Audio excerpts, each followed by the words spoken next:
Hi guys, and welcome back to the Podiocast. In today's interview, you will meet Sarah Turner, and she's our brain expert. She is responsible for our brain device. After FlexBeam, the next big launch that we will do has to do with the brain. And in today's podcast, I will be interviewing Sarah. She sits down in, I think it's San Diego or something around that nature in California.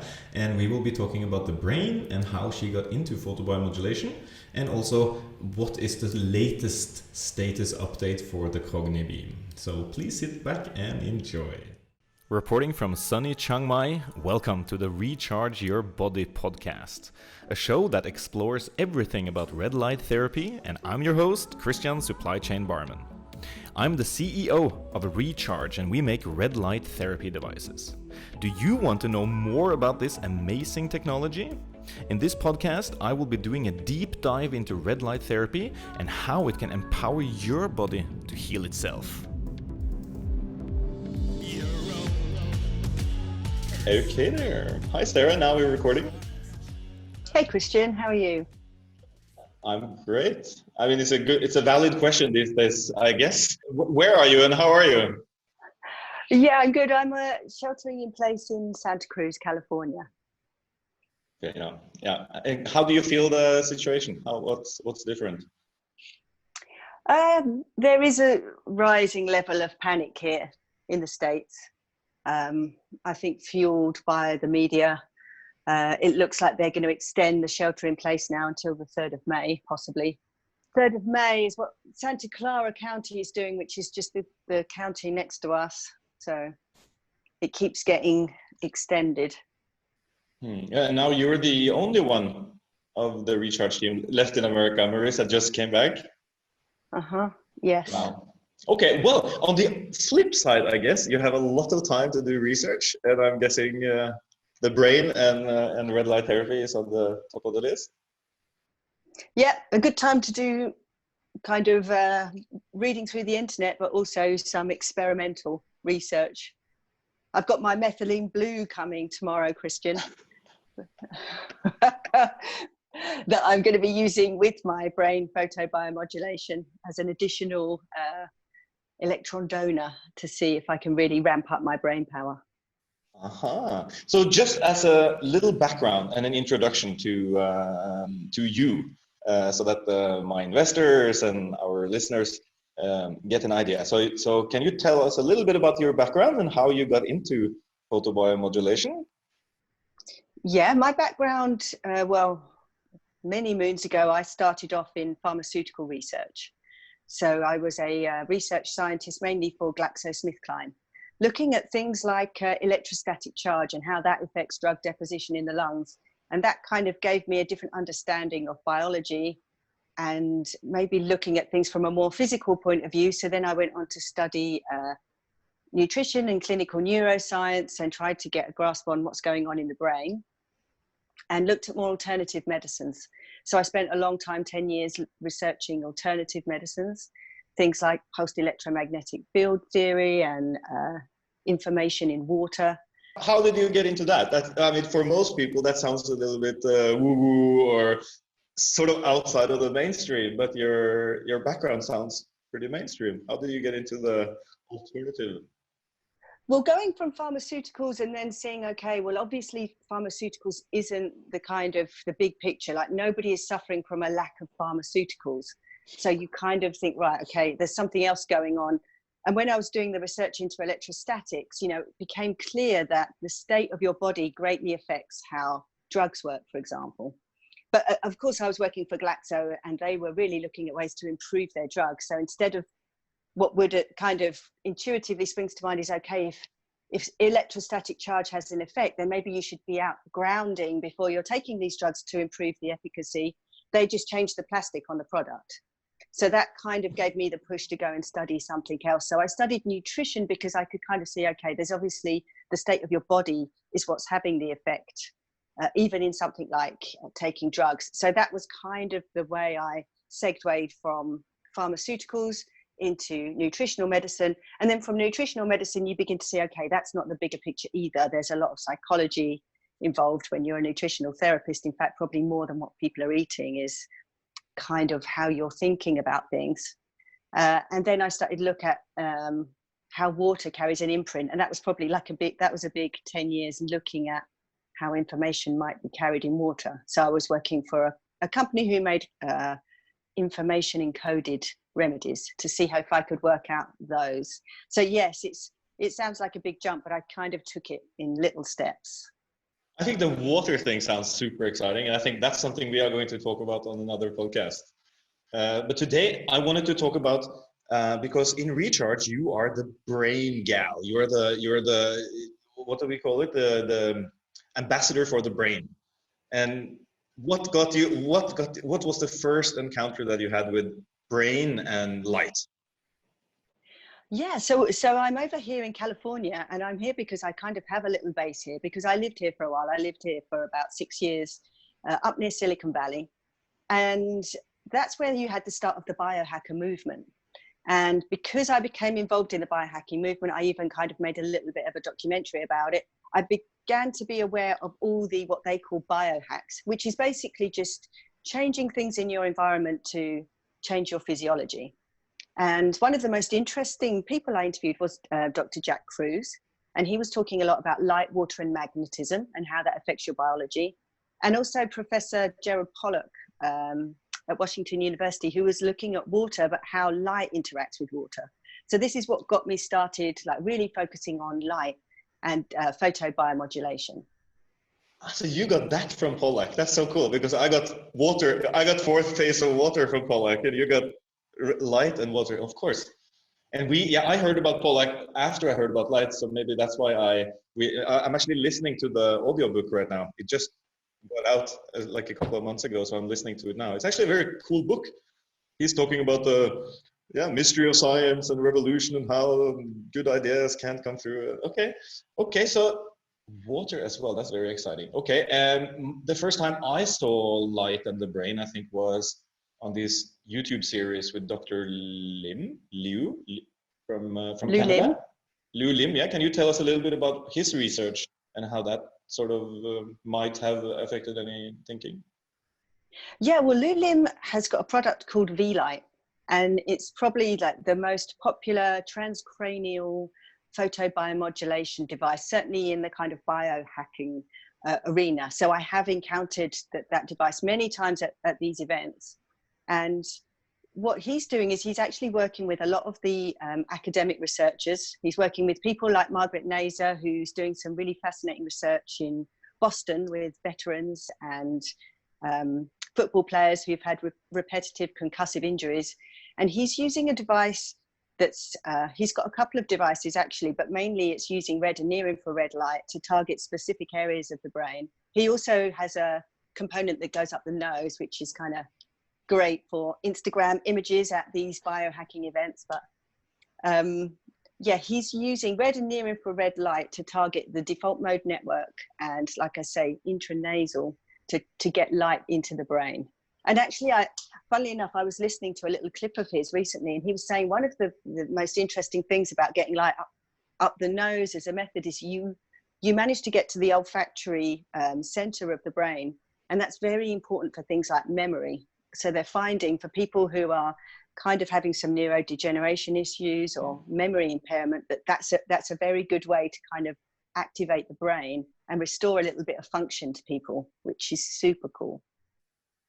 Yeah, listening to the Bulletproof podcast, I think maybe a couple of weeks ago, there was a brain expert, neurodegenerative expert, and he said it all starts with blood flow.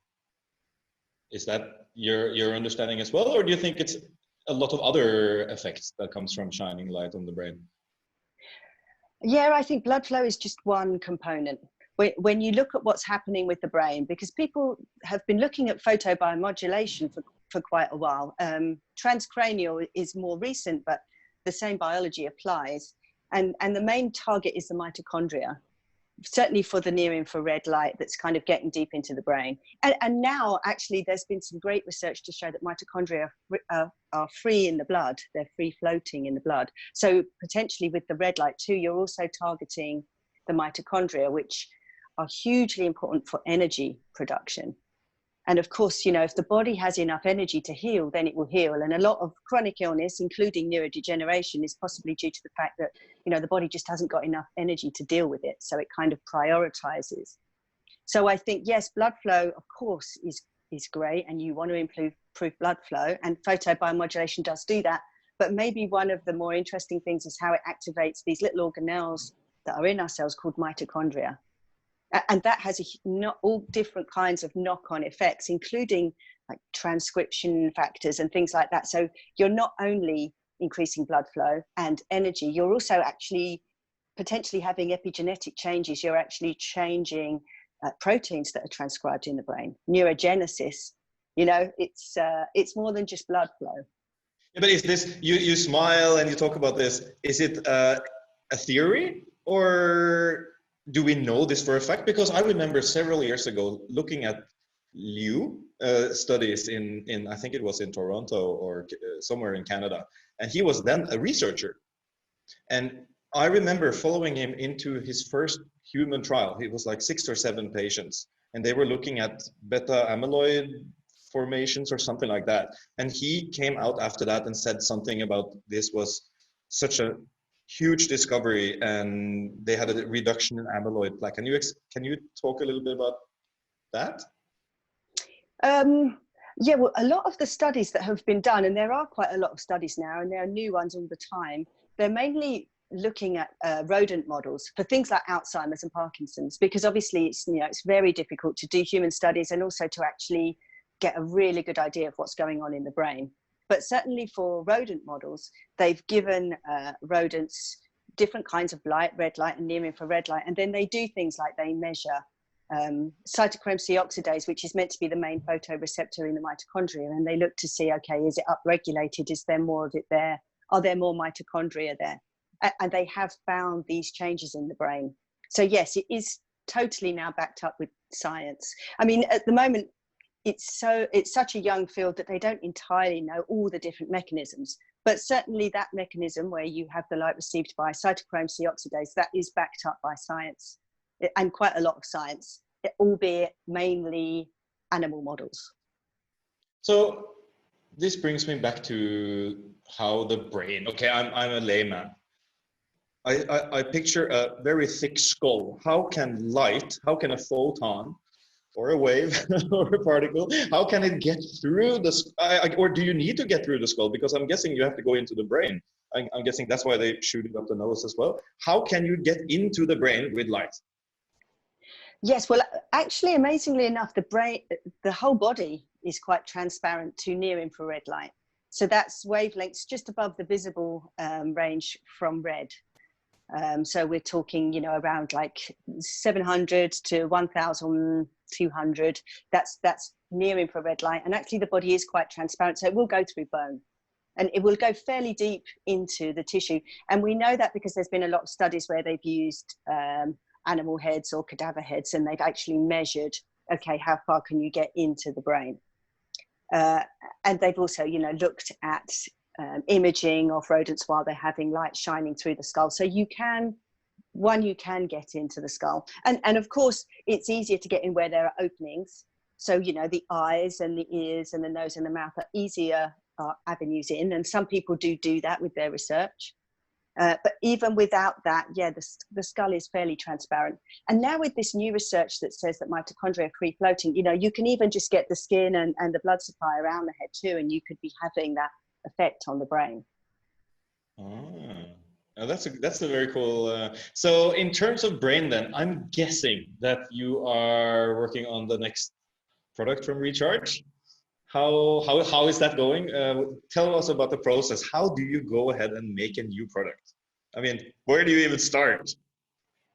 Yes, so I mean, this is where I feel very, very lucky, because we have a fabulous CTO at Recharge, as you know. So we have Arjen Helder, and he's kind of a boffin that can just make things, and he's very, very technical. He knows a lot about non-native electromagnetic fields, so he knows how to make a device that will be very functional. So that's where we're starting. Arjen and I are I'm kind of looking up as much as I can, what's the current research, how can we kind of make it better, what should the targets be, how can we get it into the brain most efficiently, but also have a really good user experience. So we're starting off now. We already have one prototype with another one on the way. So it's a fairly quick process because we're doing everything in-house at Recharge, as you know. So it's easy to get things done. So yes, that it's very exciting from my point of view, because I just want to see this done. I want to see something that gets out and helps people, you know, because it's non-toxic, it's non-invasive, and it's needed. You know, we're kind of, I think this coronavirus has kind of made us realize how important it is to look after other people and to look after like the people who are getting a bit older, and to look after our own health. And this is one of the ways that we can do that. So yeah, I'm very excited to be working with the team to get this new product made very soon. Yeah, and from our perspective here, I mean, we're doing the product development and you know, backing up your research, etc. But what I can see here is that it has been sped up. The development has been speeding up now, because it seems there's only one real competitor in the market, and then you have to cough up almost $2,000. And you sit there and you look like either a terminal ill patient or some kind of Star Trek commander. How can you get people to use this? I mean, how can I tell my mom, hey, put this one on? And I think for the Vialight, to be honest, she will be scared, because it's so many weird things going on. And it's how do you think about form factor and compliance? Yeah, there are a few devices out there that have got kind of different styles. Like you say, the Vialight it kind of does look a bit weird with the thing up your nose, and it's a little bit awkward looking. That I've seen devices which are kind of just like helmets. So yes, there are different devices, but I think in order to get compliance, it needs to be something that's easy, you know, something soft and easy and comfortable to wear, with an easy user interface, like maybe a few programs that are not overly complicated, so it is simple for people to use. And we are getting there with that. So that's kind of top of the priority, is to have something mostly that it's effective is number one, but also that it's comfortable and easy to use. I can make to market right now, not a 3 years development time, like something we can, something that's accessible too, because you're right, a lot of these devices are very expensive that are on the market right now. Yes. So in terms of development, I have seen the PRS is taking form, the product requirement specification. I have seen the first prototype drawings and sketches. Now we are amending that with brain models. And we already have electronics with all the channels needed. So my next question is, and this is an area that I'm, me personally, not very professional in. I can see that you're looking at brain waves, 2 frequencies of light. Are they the same, number one? And number two, why are you looking at frequencies in the light itself, not in the brainwave, but like there's 2 frequencies here, right? It's the brain waves themselves and the frequencies of the light. Well, there's the wavelength of the light, which is more or less the color. You can think of it as the color. So there's the wavelength. So first of all, you have to have a wavelength that's going to penetrate into the skull, like we've said, and also that's going to hit those light receivers, because we know there's an optical window. We know there's a space where the wavelengths will actually hit the target in the mitochondria. So that's number one. But then on top of that, you can also pulse those wavelengths with a certain frequency.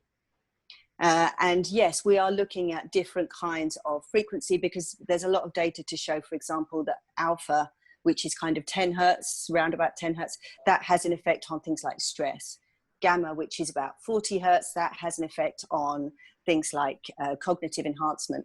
And then you can go up higher from that. There's some very interesting research looking at 100 and 200 hertz and the effects of maybe having a more meditative experience. So we're kind of looking at the wavelength combined with frequency to get the best product. And we probably will offer a few options so that people can kind of, see where they're at and where they need to go.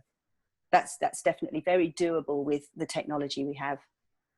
But how does that translate into brain waves? Because as far as I understand, the frequency or the dominant frequency, like when Dr. Leslie Parkinson was here in our office, she was doing the neurofeedback. So she could then read off the dominant frequencies that our brain is putting out. But in another interview I did with Garnet Dupuy, he was talking about we have to understand there's a difference between frequencies in the light and brain frequencies. They are not necessarily the same. So are you talking about inducing a 40 hertz brain frequency is good for stress, or are you talking about having a 40 hertz frequency on the light source and that can create brain waves that are not stressed? How does this work? So like the alpha and the gamma, they are brainwave frequencies. So they are frequencies that you have in the brain that kind of are tallied with certain behaviors. I mean, obviously it's not a one-to-one, you know, you've got all kinds of things going on in your brain all the time. So yes, by giving the brain alpha, for example, you are hopefully resonating with the frequencies that are going on in the brain to kind of enable the brain to stabilize or to do what, but you're not actually kind of really programming it into the brain. You know, you're just giving it those light frequencies so the brain then can kind of resonate with that, if you like. But it's not brain entrainment per se. It's not like using brain modulation or binaural beats in order to try to modulate a certain frequency in the brain, or can you say it's comparable? Maybe a little bit, yeah, maybe it is a little bit comparable. You are giving the brain that input, yes. So it is kind of like a feedback. Okay, so let's go a little bit bigger picture here. We are working on a pitch deck as well to show to our existing investors that, hey, we need to pour some money into this.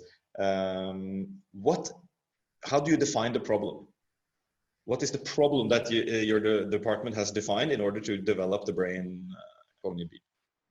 Well, obviously there are a lot of issues. There are a lot of brain issues out there. And so there's a lot of ways we could go with this device, because there are a lot of people who want to improve their brain function for various different reasons. But what we're focusing on mainly is healthy aging, because we think that that's really the most important thing that we can do with this offering initially, certainly. And that's not to say that, you know, people who just want to have a better brain can't use this device. They totally will be able to. But just initially, we're going to focus on healthy aging, pre-dementia, or people who are kind of starting to suffer with memory issues or cognition issues, like an older target audience to start with. Although I think probably when people are buying this for their parents, they're soon going to realize that they can wear it themselves and improve their own brains. So I think, you know, that market will open up. But yes, we wanted to start with a kind of something that we can offer to maybe an older generation. Because, I mean, just think about how many people have Alzheimer's or know someone with Alzheimer's or are suffering, you know, taking care with someone with any of these dementias. It's very sad. So it would be great if we could kind of do something there to provide a bit of support that's non-pharmaceutical. So yes, that's our initial target. And then afterwards, of course, we have people with concussions, people with strokes, people with Asperger's. You know, there's a huge market for this, really. What do you do for your brain health right now?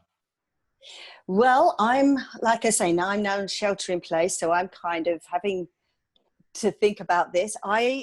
We have another product, as you know, the FlexBeam, and I do use that in lieu of having the transcranial device. So I put that on my head. Like I say, I've ordered some methylene blue. I'm going to start experimenting with all kinds of other things. I eat a shed ton of turmeric. I can't even tell you. I've stained my friend's house totally yellow because I eat turmeric every day. I'm starting to do a little bit of meditation. I'm not quite so good on that, but I do walking, you know, and a lot of fitness, because I think really, you know, healthy brain starts with a healthy body. And the other fascinating thing is what's new research is the gut microbiome. So that's another thing that I'm doing, because that's now becoming totally linked with brain disorder, the state of your gut microbiome.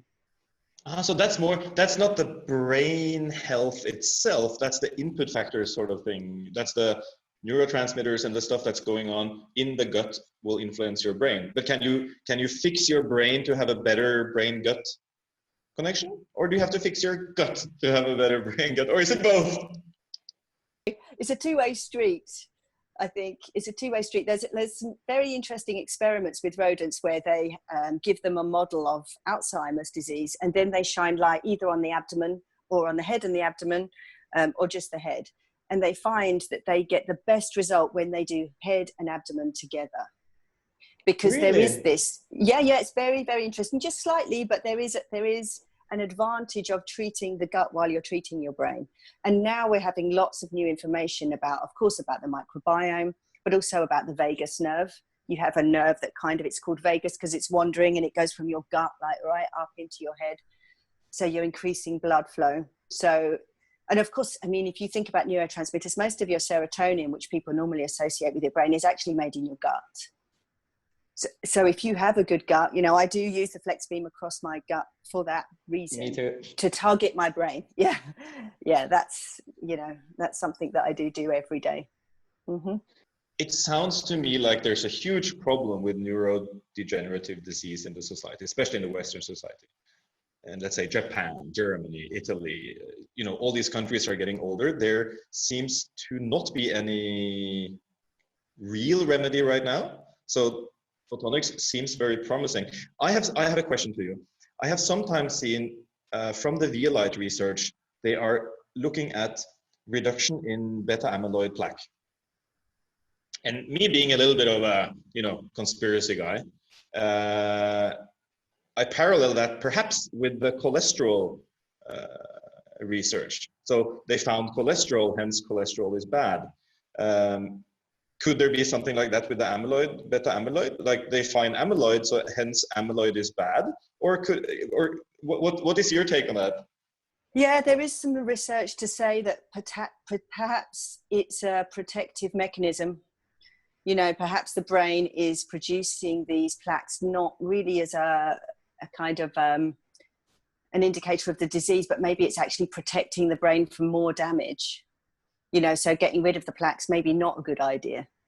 Well, I guess it depends. If the mechanism of the light reduces the need for beta amyloid plaque, and it's not like a beta blocker. It's not a blocker of amyloid, but it reduces the need for the body to create it, I guess. Yeah, I think the jury's out. I think there isn't actually consensus about whether or not that's part of the pathogenesis of the disease, whether, the plaques cause the disease or the disease causes the plaques. I don't think people totally agree on that. But I think if using red light where you're targeting the mitochondria in the blood supply, you're kind of helping the body to heal itself. You're giving the body the energy and the nutrients and taking away the waste and doing all those things that's going to encourage a healthy brain, however that looks. So kind of with photobiomodulation, we don't so much focus on the symptoms or the pathology, more on how can you support the brain to function best, regardless of what's currently going on in the brain at the time. Wow. I think it sounds like you have the coolest job in the world, maybe except for mine. I think so. Wow. Yeah. Okay. That's awesome. You know what? I have learned a little bit now. I think our friend Sarah has also learned a little bit about what we are doing and why we're doing it. And this is not going to be an elite product, right? We are trying to make a product that will have a price point that can reach out to everyone. And that's one of the things I think is most fun. Looking at this industry, medical device industry, and especially the sort of the alternative medical, the ones that were a little bit early adopters, it seems like they wanted to capitalize so much on their product. So you see stuff, I have a manufacturing background, and I can see machines that should cost $200 and they cost $6,000 in the shop. I think that is a problem, is an intrinsic problem of this industry, that they try to sell everything so expensive. Yes, it becomes elitist. Yeah, so $2,000 for a Vielight. I recommend this to all my friends, but of course the first thing they say is like, that's $2,000, man. So I think this is great. I think it's awesome what you do. So keep up the good work. And do you have anything else to say about the project, or do you need any help? Do you feel that you have the support you need, or how's that going? Yes, at the moment it's all going great, because yes, you know, the thing with kind of having a bit more downtime is a lot more time to do research, a lot more time to do the preparation, a lot more time to get totally ready. So yeah, I have my regular meetings with the team, as you know, and Arian is super cool with kind of getting things done on time. So yeah, no, I'm very excited that we're going to kind of have this done in record time. So yeah. And also reaching out to people. A lot of people are online now, as you know, so kind of having summits and being able to interact with the big researchers in this area. Again, that's giving that extra impetus to kind of move things along and collaborate and get things done. So yeah, all good. And then in terms of, we have a very special advisor. I mean, she's the shareholder and she has been working with us since the beginning, Dr. Leslie Parkinson. And she got very excited, but I believe that was not for the Alzheimer or the neurodegenerative. That was more for children and, was it autism? Yeah, she works with children in autism, but she's also very into strokes. She kind of does a lot of work with people who've had strokes and also with concussion. So all of those things, autism, concussion and stroke, you know, she's very excited about that. She has a lot of patients that she sees that would hugely benefit. Like you say, she's a renowned neuroscientist in Harley Street in London. Yeah, and we're very lucky to be able to have her. She's going to help out with the research for the device. So yes, it's great that she's on the team, and she certainly brings a lot of expertise too. Yeah. And, you know, just as a final note here, you have been into biohacking for a long time, the same as I. I've also been a biohacker for many, many, many years. And of course, we both believe in anti-fragile thinking, I guess. So what I'm seeing right now, I hear a lot of people are frustrated. They say the investor money has dried up, shipments are not going, production is down, China is down. But for us, we have a different onlook. We just in the last week, we got more investor money than we have over the last month. We received 2 new connections for massive manufacturing partners that contacted us. Because as you say, people have more time to look. They are losing deals. Things are happening. We are a lean company just looking to launch. We don't have a huge, you know, running cost infrastructure everywhere. We are basically ready to just pick. So I think for us right now, this is the time. This is the time we are going to move in. We are going to get more people like yourself to join our team.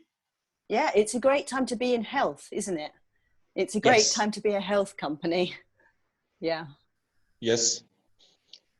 Okay, you know what? It's late in America, so I thank you very much, Sarah. That was a great talk. And have a great evening. And I'm going to go ahead and close the call here now. We can talk more later. So thank you so much. Okay, take care, Christian. Good night.